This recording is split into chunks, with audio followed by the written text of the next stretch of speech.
Welcome to Weeds and Wilds Conversations.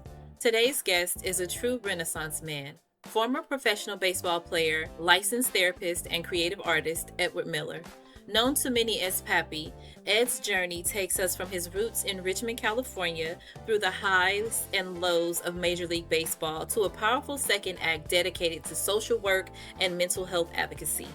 We discuss navigating career shifts, overcoming depression, breaking down mental health barriers, and his latest creative project, turning his spiritual poetry into music with his track, Ordinary Me. Here's our conversation with Ed Miller. I'm Ed Miller. I'm from Richmond, California here. Most people growing up knew me by my nickname, which was Pappy, you know. So a lot of time if you say Ed Miller, they're like, who? But if you said Pappy, oh yeah, that's Pappy. I'm from Richmond. So I'm Pappy from Richmond. Definitely from the South Side. I'm a South Side kid, All right. my for a long time we lived with my grandmother on Fifth and Chancellor, and then we moved to Ninth and Cuttings, Okay. and then we moved to 14th and Harbor Way. Okay. So Okay. those all the ghetto areas, all the lower economic areas, and that's how I Okay. kind of grew up. We grew up. I was just saying this the other day. We grew up poor, but we were the type of family that had cars, we had boats, we had campers. We went on summer vacations, but we still was Working poor. class family. Yeah, it Okay. basically was my grandmother and grandfather, Yeah. and they were like the glue that held our family together. Mm-hmm. So yeah, I grew up, Lincoln School. I went to Lincoln School for the kindergarten. I went to Neestrom Elementary School. Went over to Roosevelt, and then they closed that down. Then we went to Downers, and then from Downers, I went and graduated from Harry O's High School. So, did you have siblings? So I have two sisters. I had a younger sister and an older sister, and then my mom remarried, and we had step brothers and sister who I love Okay. dearly to this day.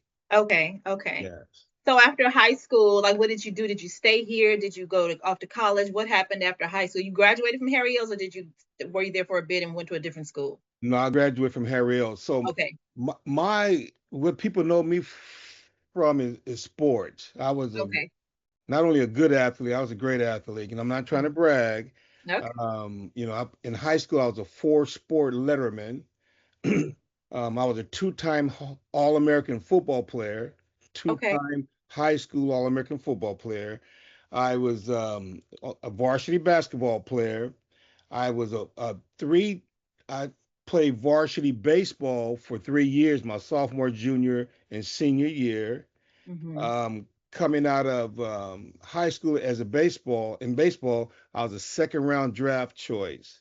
I think I was Wow. like the 36th player selected in the entire nation in Wow. baseball.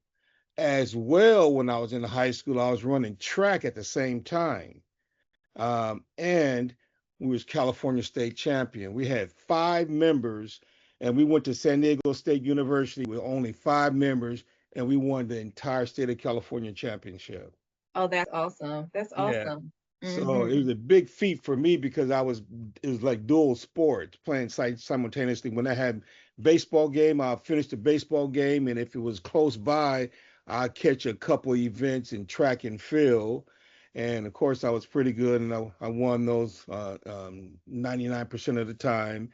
So yeah, I was really known for sports. Okay. So coming out of high school, I Yeah. graduated in 1975, signed a professional baseball contract with the Texas Rangers, Okay. and left home. I cried at the airport because I was leaving my mom, Hmm. and went on to become a professional athlete. Okay. Do you have a sports background in family, or how did you get into sports? No real sport background. My uncle Sonny, he loved roller derby, and he was very athletic, and so I kind of watched him. But we also lived directly across the street from an ex NFL football player by the name of Travis Williams. Okay. Look them up. Green Bay Packers, and so that was big. I admired that, Yeah.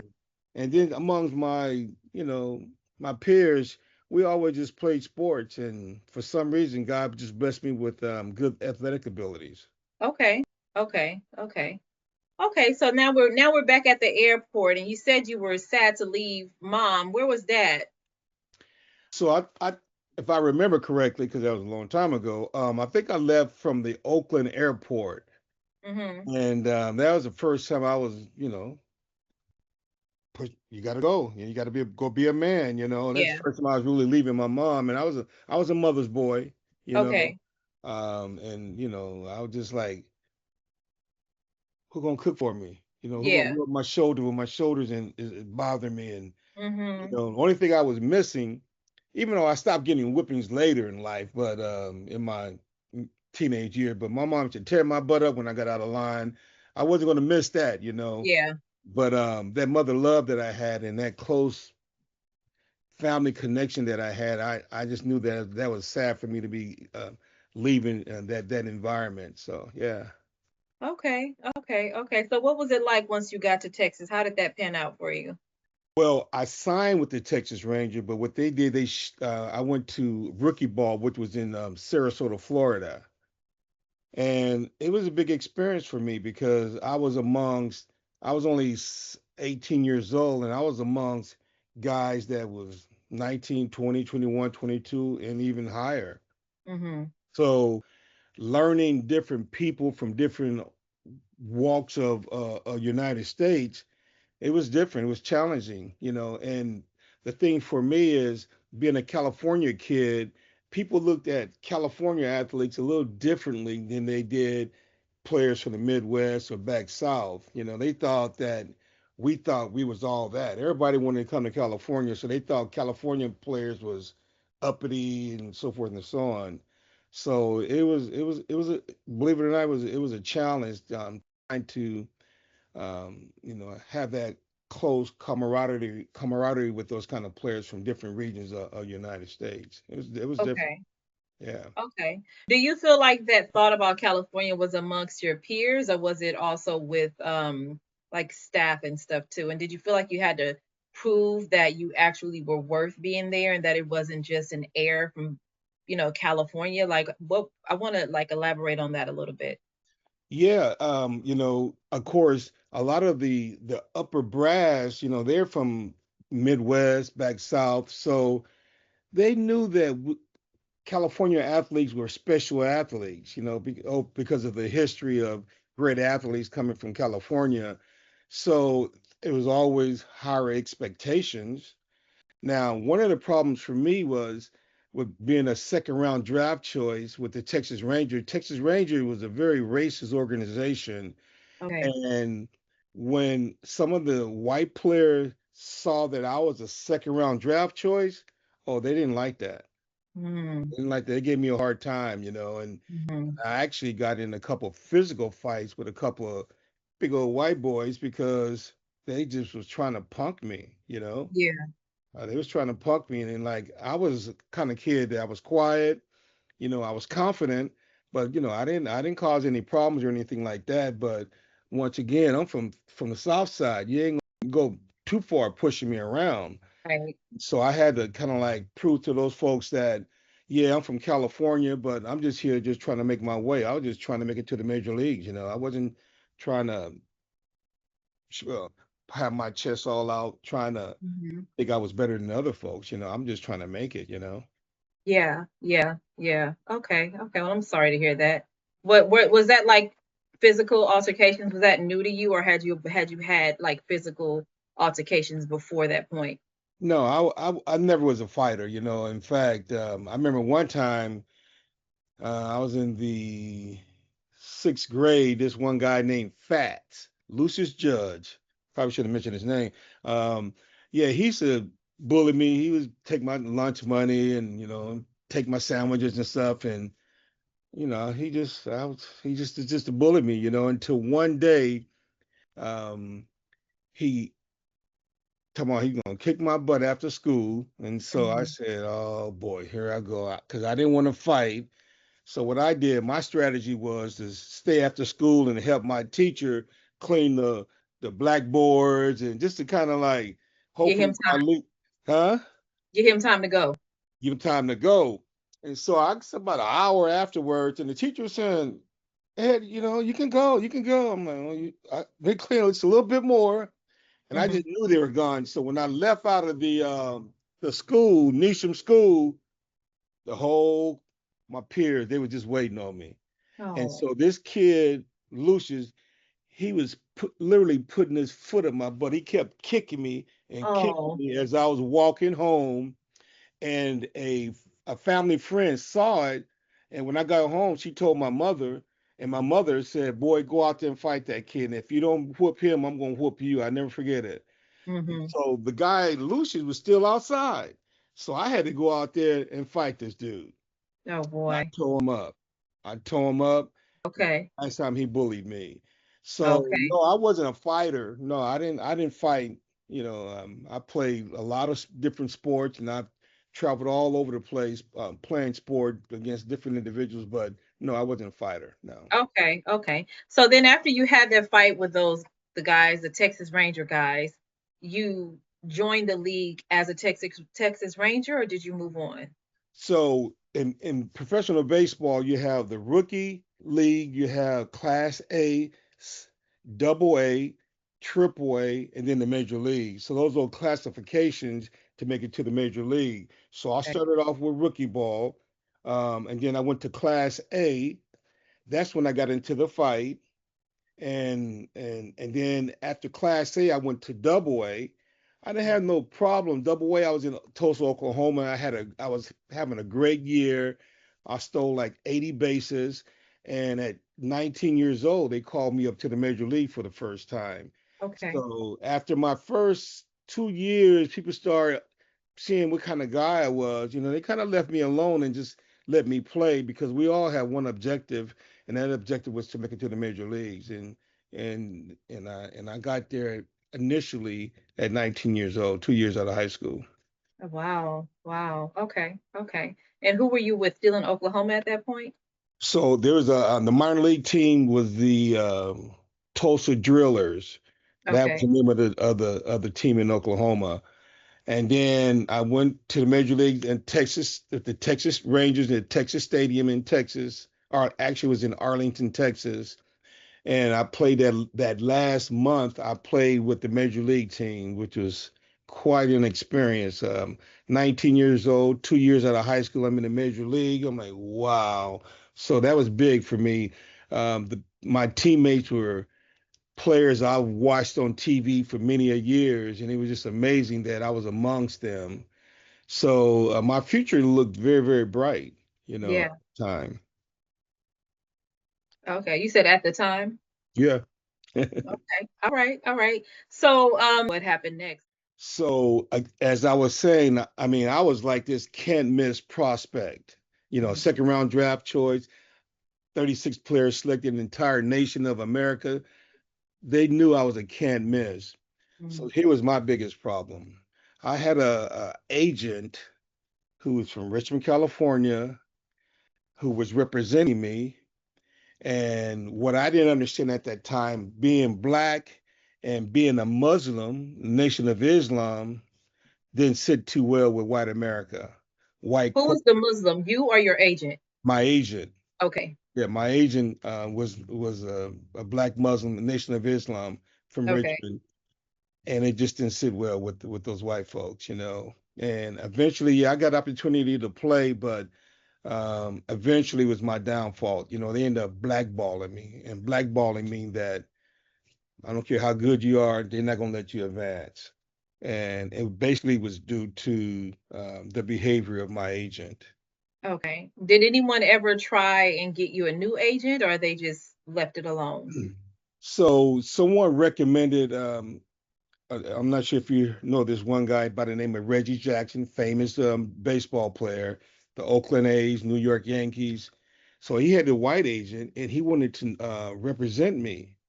But I'm up here brainwashed, thinking that no, I'm gonna let this black guy do my work. as Mm-hmm. far as negotiating my contract, so forth and so on. Excuse me. So I turned him down, which Mm. was the biggest mistake I could have made because I could have played a very long, long, long time in the major leagues because Yeah. I was a good player. Okay. Okay. And this all came to an end at about 19, you're saying? Well, no, it stifled my growth, and so I ended up playing. I mean, I got traded to the Atlanta Braves. I went over to the Detroit Tigers. Went to the Philadelphia Philly. These are all professional major league organizations, and I ended up with the San Diego Padres. Fortunately, I got a World Series ring with the San Diego Padres. Okay. But I could have played extensively because I was a really good player. But that stigma, Ed Miller, attorney, Nation of Islam, I think that would just follow me wherever I went. You said attorney? Well, attorney, agent, yeah. So he was my Okay. attorney, he was my agent, he was kind of like dual kind of thing there, dual role that he had. And so they just all when they said Ed Miller, they just knew, hey, be careful because he had this black guy who's representing him, and he's from the Nation of Islam. Okay. Okay. So after you were done with MLB, did you maintain your relationship with him? Oh no, no, actually, um, so I had a contract for 125,000, something like that, and so he did help me negotiate a portion of my contract. But when I terminated with him, he wanted to sue me for like $50,000. I said, man, you crazy. I said, I'll give you $25,000. Nah, he didn't want that. So he said, okay, I'm taking you to court. So I was playing with I can't remember what team I was playing and came to play against the Oakland A's. And I was with Detroit. I was with Detroit Tigers. And so we came into town to play against the Oakland A's. And I remember getting a knock on the door early in the morning at the hotel. And when I opened the door, they shoved these papers at me. And I didn't know what was going on. I was served. So he took me to court. So I had to get my representative at the time was a white guy out of San Francisco. He got me a lawyer, and he said, "Okay, we're gonna go and fight this case here against the black guy who was trying to sue me for $50,000." So I go to court, and I try to explain. I explained the situation to the judge, and I told the judge that I was going to give him 25,000, but he wanted 50,000. And so my ex-agent, the black guy, the Muslim guy, he was representing himself, and he was very arrogant and during the court proceeding. And so what ended up happening, the judge threw the case out of court and said, Mr. Miller, you don't have to pay him 1 cent. I'm like, what? So that's what happened with that situation right there with him. What percentage of your contract would he have gotten had everything went smoothly? Again, we're looking between that 25 to $35,000 range. You Okay. know, but he got You were trying to greedy. give him his salary anyway, but he Yeah, wanted more? yeah, yeah. I Okay. told him I said I'll give you 25,000, but he wanted 50,000. I said, man, no way. Okay. Okay. So we Okay. went to court. But this was just another aspect of how, as a young person, you know, having all these mental challenges. I'm dealing with racism. Yeah. Now I have a black guy who's giving me a hard time as well. So I was all jacked On the up. uh-huh. Uh-huh. Yeah. Uh-huh. Being a Yeah. young guy from Richmond, not really knowing, I'm from projects and welfare. I mean, I didn't have that Yeah. structure that I really needed. Mm-hmm. Mm-hmm. But, you know, uh, That's such a tough thing that people have to deal with when you come from like the inner city and let's just say under resourced in a lot of regards, mhm. and you may have the skills to make it into these certain job positions or certain career avenues, and then you have to deal with the people. that's something that, like the hustle and the things that you acquire by hustling through everything and surviving everything, it just doesn't equip you for that. So, and it's really sad because I experienced stuff like that, just being super ambitious, working early and going and working in environments where it's like 95% white people there, and then you have different faces of racism, and you may only recognize one, but you don't know about all the others, and it's overwhelming. And after a while, it does take a toll on your mental health. And the younger you are, the more difficult it is to try and like work through that. So that definitely, it sucks. And you were super young, and that's why it's so important for communities to be together, and like people, I don't know, I could go on and on and on, but I definitely understand how that can derail you and just have your mind in a place. Because I know me, when I would deal with those things, I would just shut down, because it wasn't like, what do you do? You could tell one person and they'll say, I was told a lot, don't fool with them white people. It's like, oh, they'll hurt you, they'll do this, they'll, so many fears that they imposed in other people. And sometimes the people that are fearful of them are your parents or your go-to's. And so yeah, it's such racism is something. And then even ego, with like dealing with the person, your agent ego is another thing, especially a black male ego. As you probably know, it's nothing to it's a force to be reckoned with. So I'm definitely sorry that you dealt with that. Yeah, so what was next for you after that point, after you wrapped everything up with him, and now you have to figure something else out? What did you do next? So here's another aspect of some of my challenges that I had. So I started off with the Texas Rangers, and I remember when I used to play against the Atlanta Brave farm teams, there were guys, we were buddies when we played against one another, you know. So I get traded to the team that they were on, and then it became another challenge because now I'm playing against these guys. Now I'm playing with these guys. Mm, Now we're all in the same batch trying to make it to the major leagues. yeah. So I end up taking the job, taking over the position that some of the guys who started in the Atlanta Brave organization, now they became another problem. So now these are brothers. These are black guys who didn't like me because number one, excuse me, I'm from Hmm. California, and Yeah. then number two, I came over from another organization. Now I'm taking their jobs. Mm, So that was just some other added challenges. And we as professional athletes, even to today's time, there's always guys changing teams.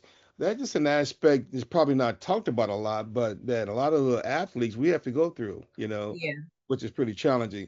So to fast forward, I played, I went over to Atlanta Braves, and I had a great opportunity. And injuries was a big part of my story. Every time I get going good, I end up pulling hamstring muscles, and just always something's derailing me. Hmm.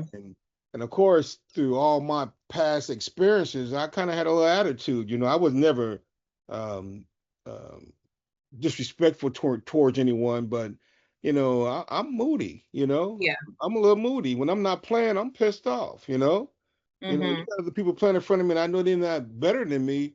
Yeah, I got an attitude. And back then, them white coaches, they can see that. They can see that in your mannerism. They Hmm. held that against you. They certainly held it against me. And so that was just one of the challenges that I dealt with. And through all my professional experiences, it's always white managers controlling everything, and how I had to make sure my attitude and behavior was conducive to how they wanted me to be, Hmm. which is kind of tough, Hmm. almost like you got Hmm. to kiss butt, and whoever's the best butt kisser get the advantage. But I'm from the South Side. I'm from the South Side. I wasn't thinking about kissing all that butt, but that's just a game sometime in life you got to play, even to today's time. You go Yeah. work in a white corporate environment, you can't be loosey goosey like you want to be, and you got Mhm. to conform to their norms, which is unfortunate, but you know. So to make a long story short, my baseball career was short lived. I did have the opportunity to go overseas and play. I went over in Venezuela and played. I went over to Mexico and played. I played over in the Dominican Republic. I played against Puerto Rican guys, Cuban guys, Japanese guys. So my experience in professional baseball was truly a blessing because I started right here in Richmond as a snotty old little kid having really no hope to having hope Yeah. and to do what I did. So Mhm. I count it a blessing. Yeah, yeah, for sure, for Every sure. month, every month, I get that check from Major League Baseball for the rest of my life. Oh, do you? Absolutely. That's a fun fact. Absolutely.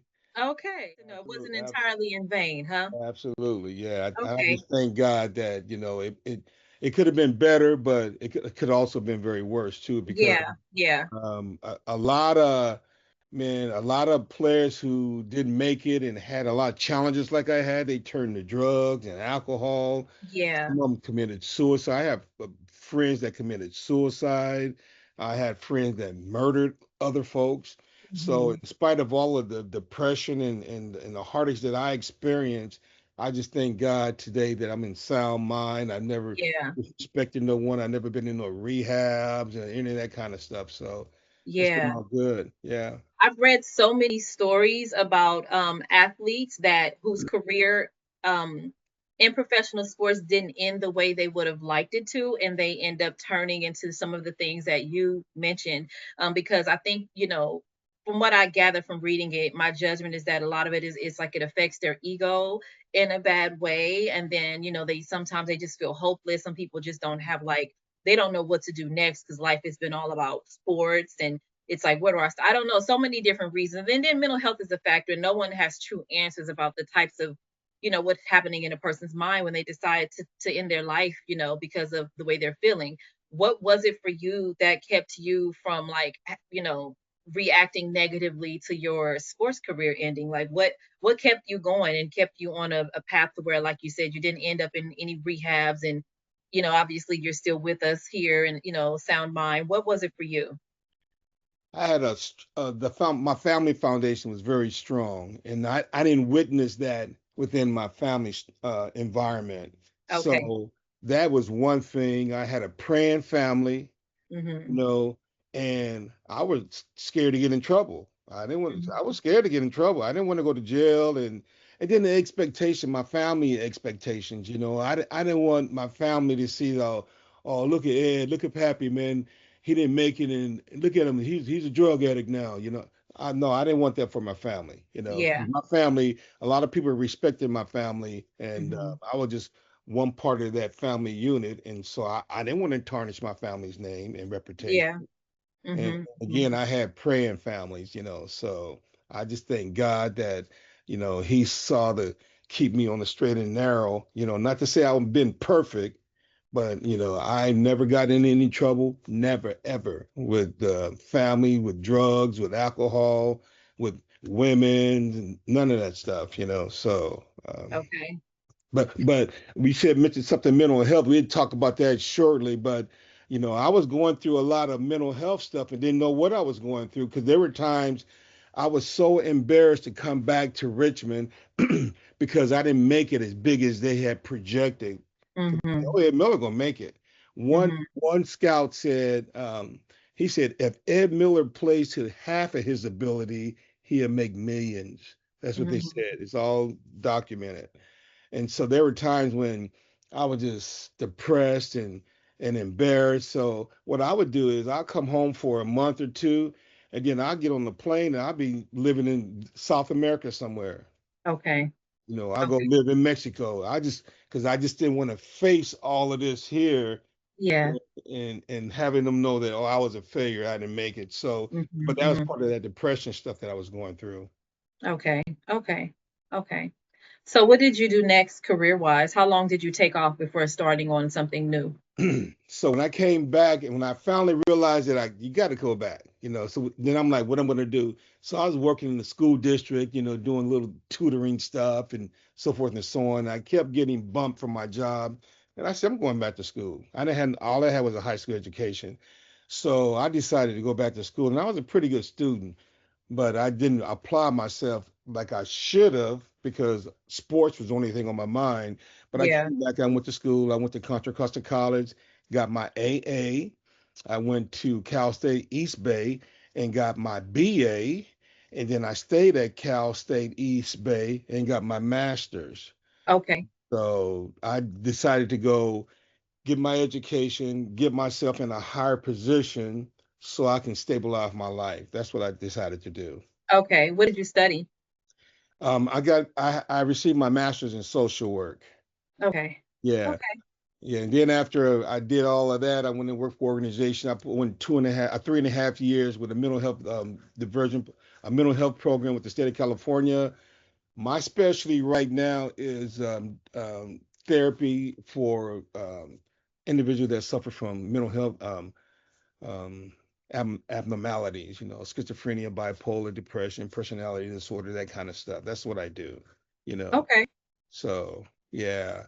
But even before that, when I was playing ball as well, I was in cosmetology school. So I'm a licensed to this day. My license over there somewhere. Still a licensed cosmetologist. I went to barbering school. I'm a barber, along with all these other things that I've done. Someone said, "Man, you do a lot of stuff." I said, "Yeah, I got to keep that mind Yeah. working." You know? Yeah. What made you get into cosmetology? Because I thought that when I was going to become a professional athlete and have all this money, I was going to have all these salons. That's what I thought. I'm gonna have me this salon, that salon. I used to watch my mom and my grandma in the kitchen pressing pressing hair and doing hair and all that stuff. So I was just saying, yeah, man, shoes. I'm gonna go to school and learn about cosmetology, and I'm gonna have me salons and stuff. I had a sister. She's deceased now, half sister. She's deceased. She was an incredible hairstylist, professional cosmetologist. So I just Yeah. something different, a challenge. Mm-hmm. Mm-hmm. That's all. Did you ever get into styling or in barbering, or did you just like Oh, have a, yeah, I worked yeah, 11 years in a hair salon. Oh, absolutely. Press and where was curl, it? all that stuff. Yeah, I should do all that stuff. When I first came out, I worked in supercuts, right? People say supercuts, but supercuts helped me a lot because they're very technical with cutting. Yeah. So if you cut one hair, you can cut all hair. Mm-hmm. So I worked at Supercuts, I worked at Great Clips, I worked at a salon in Oakland that was owned by late Major League Baseball player by the name of Claudell Washington. It was called Uh-Oh's on Okay. Lakeshore Boulevard.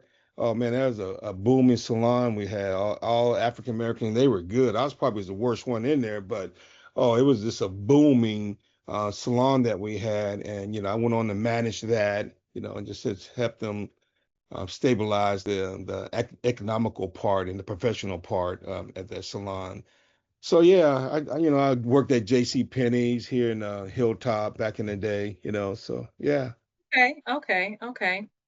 And so, this was during, after getting your master's and working, in the sociology world.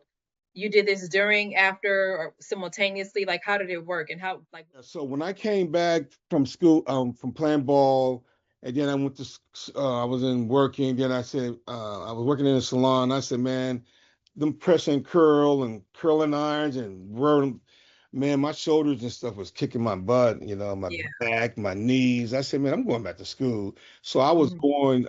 I was working in the hair salon and photographing. I'm a professional photographer as well, photographing and going to school at the same time. So I was doing three things simultaneously to make some changes in my life because I knew that I didn't want to get stuck in that salon.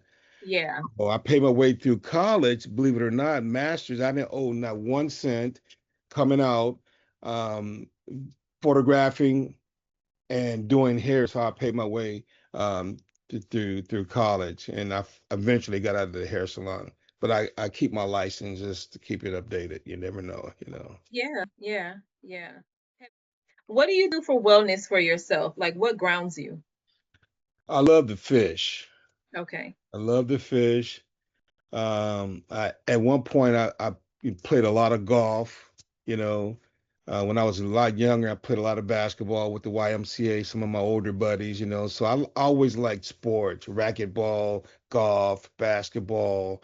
And I also coached. I coached college softball for the women. I coached college baseball. I coached high school baseball. So all of that stuff I think kept me grounded. Yeah. Um, um, And everything, it seems like everything is involving movement. Do you do anything that involves just stillness at all? Writing, I mean, I didn't mention it earlier, but I've always been really good with playing with words and stuff. So he's good at writing stories, creating poetry. We'll probably get down to some of my experiences with poetry. Uh-huh. Yeah, sometimes I just sit and just sit and just think of stuff. Because my mind is always racing. Mhm. You got to be careful saying that because people think you may need medication. You say you have a racing mind, but no, I'm always trying to invent something. So I'm always thinking things out. And that's why I like to write poetry, short stories and whatnot. So, but yeah, you know, love Okay. the fish, love the fish. Yeah. Okay. Okay. So let's talk about your poetry because right now you are, and I'm probably fast forwarding a little bit, but you have music out. You have some bodies of work that are out there. So how did like was poetry the start for that, or were you writing songs first? How did all of this come about? Well, I think it was this poetry from a long time ago. I can remember in the fifth grade writing poetry, and then going through high school, my English classes, writing creatively. And my teacher always, thought I had a knack for writing, my creativity. And then I had some friends that was used to write poetry. And I said, man, I want to write like them. So I kind of Mhm. admired them, and then I started writing my own stuff, and people started liking it. Um, I do a lot of spiritual writing, spiritual poetry, and stay away from the love stuff. Can't write no love stuff.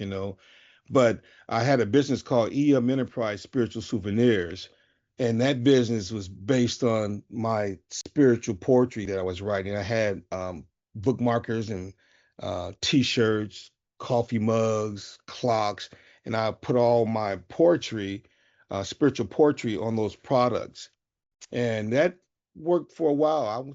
I traveled several years. I traveled to L.A., Chicago, New Orleans, Pittsburgh, Pennsylvania, selling my work. And so it wasn't only until recently that a guy heard one of my poems and said, he's a musician. He said, man, that's nice. I can put some music to that. I'm like, oh, really? And so about a couple of months ago, he got a hold to one of my poems and he put some music to it, and man, I wrote really the my first CD around here somewhere. It's called oh, here we go, right here. So my first song on a CD is called Ordinary Me. And I have an English version and I have a Spanish version as well. Porque yo Okay. español también. So I speak Okay. Spanish as well. So, but back in the day though, I used to, when I was in Mexico, I remember putting a melody in my head and writing songs. So I have a book of songs. So I just like to write. Okay. Okay. Yeah, and I saw on the back of that CD you have some composers and musicians and things like that. How do you find your people? I know you mentioned the one guy, but do you leave it to the one musician to find everyone else to compose, or how does that come about? Yeah, I sang in the church choir for 11, 12 years. So, and Okay. I've run across a lot of incredible musicians. But this Hmm. one guy, it happened to just to be a friend who's a saxophonist. I gave it all to him. I said, "You go ahead and do it." He liked what I was writing, and he has CDs that he's done in the past. So Okay. that part of it, that's his lane. I stay in my lane. I write, and Hmm. I let him do the other stuff. Do you guys have the music on streaming platforms? So currently, I pay for everything. This organization called CD Baby. So, and that's why I have the CDs. But right now, I'm dealing with one little small technicality that I got to clean up before they put it on Spotify and Apple Music and Okay. so forth and so on. So, in one short minute, it'll be on all the different platforms. Okay. Because I have everything delivered. Everything is here. In fact, have you heard any of did you get a chance to hear one? I did. I got, and the one that I heard initially, it was not through the CD. It was through it was online. It was a link that you sent me, and I heard Right. it, and it was great. I liked it. I thought it was a love song, but you said it was not. But it was a good song. I Yeah. enjoyed it. And Hmm. so what you heard, what I had sent you initially, that was just a little link, but this is the completed version. So Okay. it's a little different. It's a little different. And I'll make sure you get not only the English version, but the Spanish version as well, whether you speak Spanish or not. The music is beautiful, not because, Okay. I'm part of it, but the guy did an incredible job with the music part and whatnot. Yeah. What's next for you? Like, what else is going on? You're constantly moving, trying new things. How do you plan on like making something big of this music venture, or are you just passing through here and have your sights on something different? No, I mean, I'm not no spring chicken. So, I think what I want to really do now is convert a lot of the poems and songs that I've written to music. There's a platform out there and people always say, man, that's some nice stuff you wrote. And in fact, people say, who wrote that? I said, who wrote that? I said, me. No, no, who wrote the song? Who wrote the poems that you reciting? I said, me. Uh-huh. No, no, no, but nobody didn't. I said me. So a lot of folks kind of chip off the fact that I wrote it, Yeah. and I've gotten a lot of favorable responses from Hmm. people all over the place. Yeah. Hmm. Hmm. So hmm. hopefully something big. I just Okay. hope God keep blessing me and keep my mind creative and go from there. Yeah. Wonderful. So, do you have anything else you want to leave out here or share with us before we check out? What I would like for those that may hear this interview is that check in with your own personal self, your own mental health status. You know, check in with your family, and if they need support, get the support that they need. Long ago we had this stigma that oh no, we don't talk to psychiatrists or therapists and things of that nature, but if you want to stay emotionally and psychologically balanced, sometimes you may need that extra help.